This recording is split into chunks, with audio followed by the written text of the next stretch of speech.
Thank you for the invitation. It's a real pleasure and honor to be here. So we are AdipoPharma, and I'm Vincent Marion, founder, president, and CEO. So what do we do at AdipoPharma? AdipoPharma's mission is to treat insulin resistance and associated disorders. We are a late preclinical company specializing in peptide therapy. And what we do is to really harness rare genetic disease-derived knowledge to treat insulin resistance, which is the root cause of type 2 diabetes and associated comorbidities, as you can see here on the right. Our lead compound, called PATAS, is a staple peptide targeting a very specific adipocyte protein-protein interaction of ARMS1. And what is ARMS1? ARMS1 is a protein mutated in a rare genetic disorder called Alstrom syndrome. And we use the rare genetic disorder knowledge to understand the adipocyte-driven insulin resistance pathway in the general population. So from rare to common disorder. And by looking at the Alstrom patients, what we found is that these patients, by the age of 5, suffered from very early onset severe insulin resistance preceding obesity, and then that will develop with extreme type 2 diabetes, an accelerated form of non-alcoholic fatty liver disease, and fibrosis. By looking back at translating to the mice, the Alstrom knockout mice, when we infuse radioactive glucose to these mice, we found that it was really specifically the white adipose tissue that was not absorbing glucose. All the other organs were responsive and were absorbing.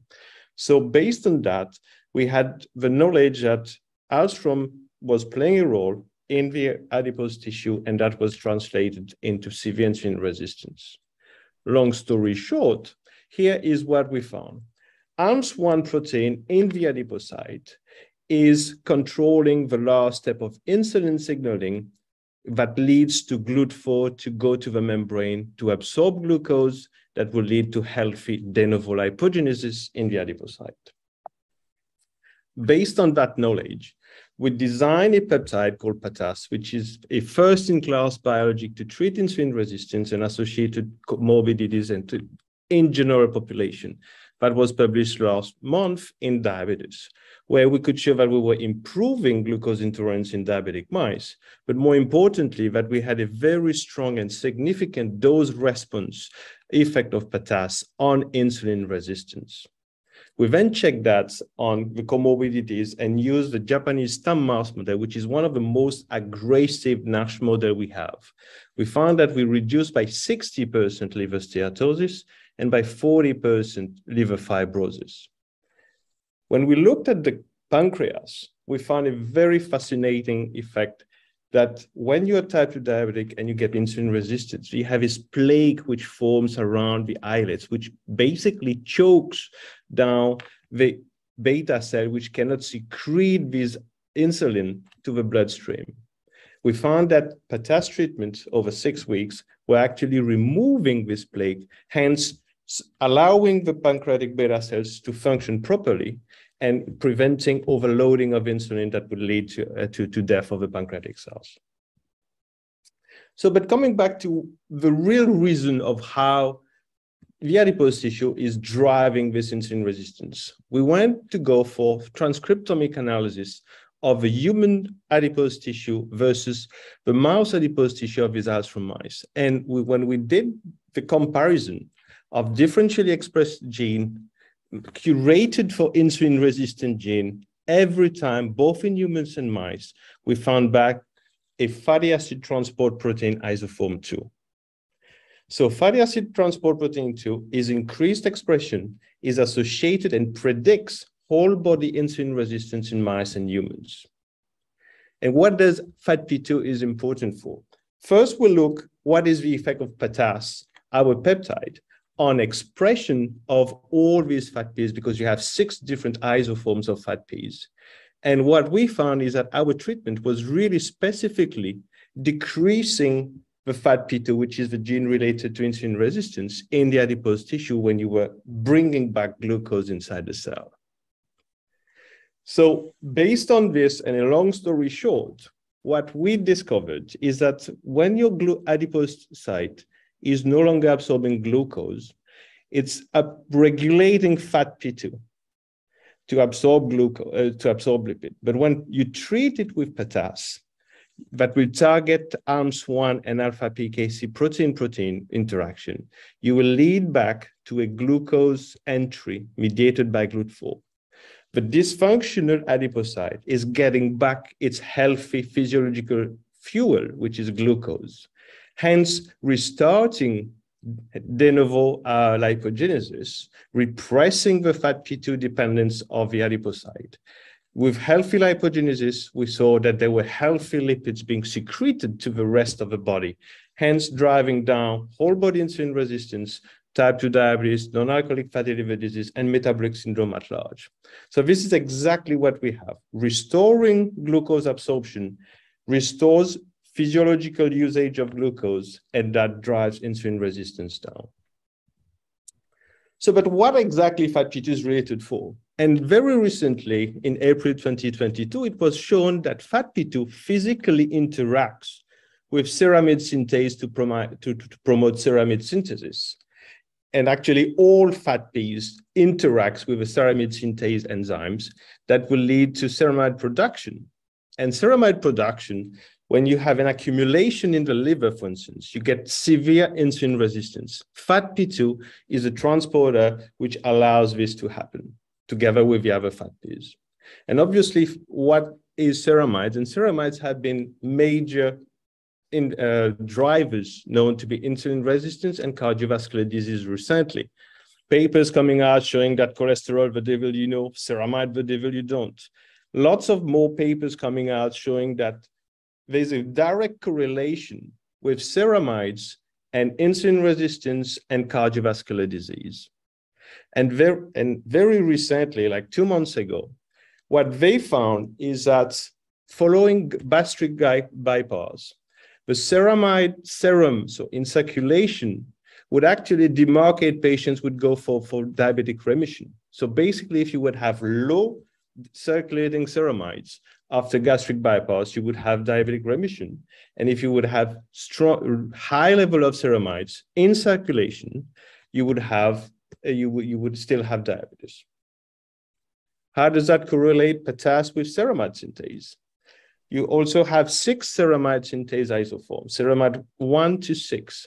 But before going on with ceramide, I just wanted to point out, since we are in a longevity program here, that ceramide synthase was previously known as a longevity assurance gene, because ceramide synthase 1, which was called LAS1 before, it was before 2005, was known to be upregulated in unicellular organisms when they were actually living longer.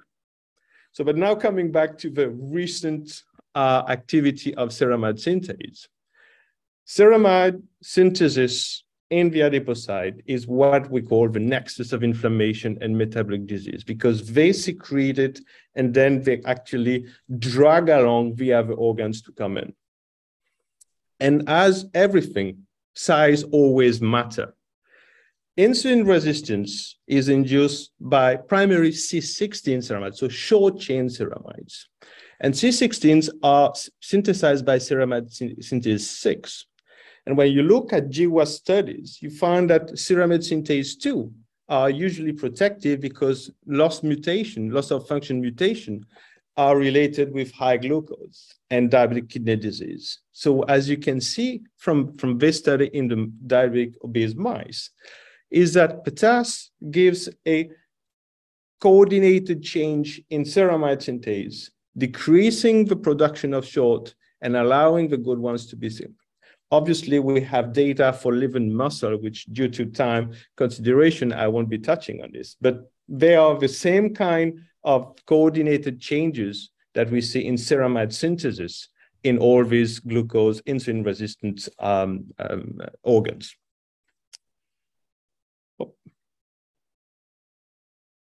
So these ceramides have dramatic effect on circulation. And what we did was to do, following our transcriptomic analysis, we did extensive lipidomic analysis. And what I'm showing here is only for adipose tissue and circulation, but there are similar effects also in the liver, skeletal muscle cells, where we measured the 13 different classes from ceramides, exosyl ceramides, even the anti-diabetic fatty acids. What we found here is that for the adipose tissue and in circulation.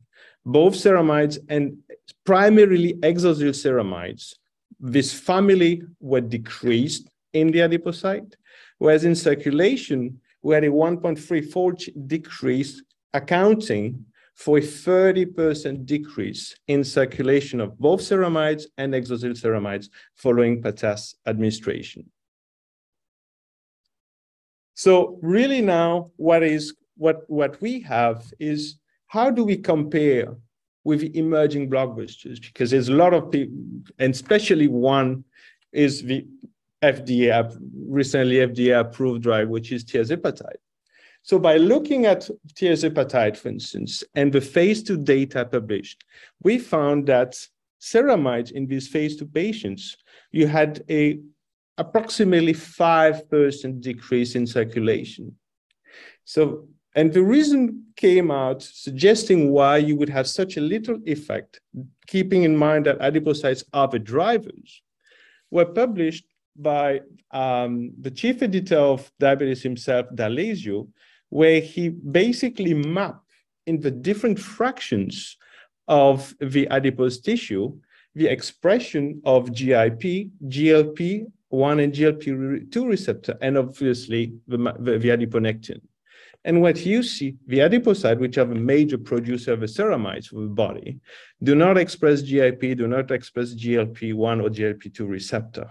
So this is really something that is disconnected from GLP and GIP receptor direct effect. But there's one important thing that you need to keep in mind, is that the adipocyte, not only they secrete ceramides when they are dysfunctional, they also secrete adiponectin, and adiponectin are the one known to be activating ceramidase, which are the enzyme which will decrease the ceramide. So you can play on both sides of the game by decreasing synthesis when you have the decreased ceramide synthase, and increasing the degradation in other organs, like the liver, for instance, just by secreting adiponectin that will further decrease ceramide content in these organs. And obviously, what we've seen is that PATAS, by restoring glucose absorption and rebooting healthy profile of the adipocyte, there was an increase in adiponectin, and that would activate degradation in the liver. So as a summary, PATAS is a first-in-class adipeutic drug. It is a first-in-class to treat the root cause, which is insulin resistance, by decreasing these ceramides in these target organs. It is a first anti-diabetic drug which acts specifically for adipocyte. It restores the physiological usage of glucose in the adipocyte, hence giving whole body beneficial effect. It is an non-alcoholic fatty liver disease as it decreases liver steatosis. It is an anti-fibrotic agent. It also improves pancreatic function, which is associated with insulin secretion. As you've seen, it decreases this plaque, which really surrounds and prevents proper insulin secretion. And obviously, it improves diabetic kidney function, which I could not touch today. And it improves whole body lipid homeostasis, primarily by decreasing the nasty lipids in circulation, but also in organs. And as ceramides are associated with cardiovascular disease, we are seeing better effects in cardiovascular protecting agent also. Wonderful, Vincent. This is very exciting stuff, and it's certainly quite different from what Big Pharma has offered up most recently. We're at the top of our time together. Is this your last slide? Yes. Just a little next steps. So I've been touching about, so we are due to enter human trials. We are finalizing our Series A funding. And if you want to know more about the science behind PATAS, I'll be obviously at the World Congress on Insulin Resistance, Diabetes, and Cardiovascular Disease in LA beginning of December. Thank you all for your attention. Wonderful. Best of luck to you, Vincent. We'll keep an eye on what AdipoPharma is doing because it is quite interesting. Thank you.